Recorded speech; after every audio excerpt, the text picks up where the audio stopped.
Australian sheep are a vital source of fresh meat for many Middle Eastern families and also play an important role in maintaining their religious tradition. During the annual Eid al-Adha festival, many families will purchase a live animal which is then sacrificed and shared with family and the poorer members of the community. To ensure the animals purchased live during Eid al-Adha are properly transported, for the past 3 years a team of Australian animal welfare specialists has worked with the locals in Bahrain and Qatar. The work that we've done in Bahrain and Doha has yielded results. There have been changes in the way that the animals are handled through that period. Peter Dundon and his wife Sharon are based in Bahrain and spearhead the Australian industry's year-round animal welfare work throughout the Middle East.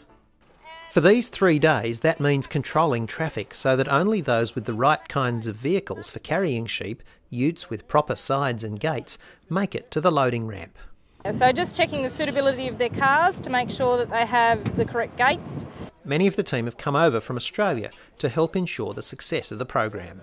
I'm currently with the Sheep Research Centre in Armidale. I'm in the genetics department there. This is my 2nd year doing this particular festival and my 3rd time I think in the region. I enjoy what the work entails as far as looking at dealing with the sheep, dealing with the training and the welfare training that's sort of being done here. I enjoy that.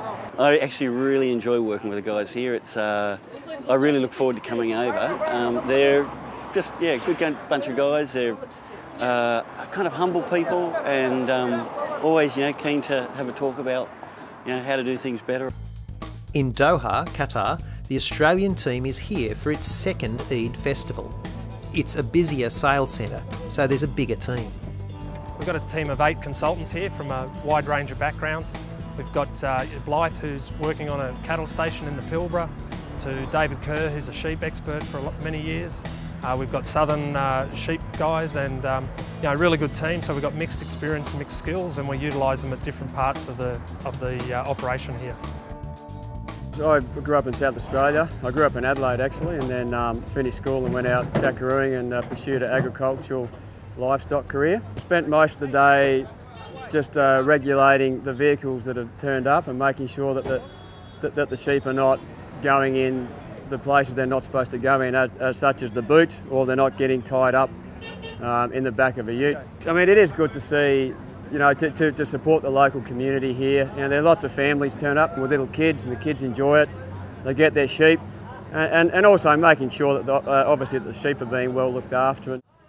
I'm from a cattle station in the East Pilbara. I came over last Eid to Doha and have come back to see what happens this year.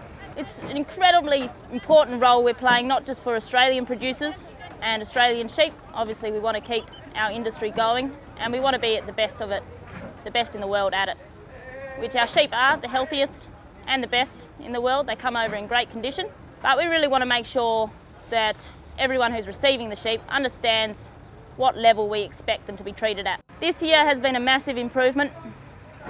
Last year we still had a lot of sedans coming, wanting to put sheep in the car boots. This year the general public is much more aware of what we're trying to do, and we've actually had a lot of people come up and congratulate us on our efforts.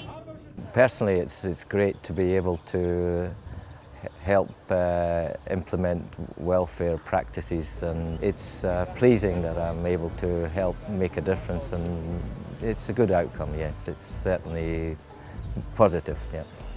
So a big part of what we do is sort of work through the vehicles turning up and just talk to them about what their expectations are, and then explain to them what we can actually do for them. So if they don't have the correct vehicle, we need to explain that to them early. We've got some work to do here. We need to make sure that we get that message out that the right vehicle will make life easier for both buyer and sheep, and I think that'll be our task for next year.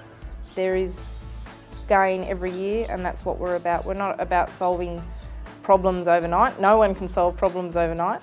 But we're committed to expanding the program, and it's provided real benefits to the sheep through that period, because it's the most challenging time of the year.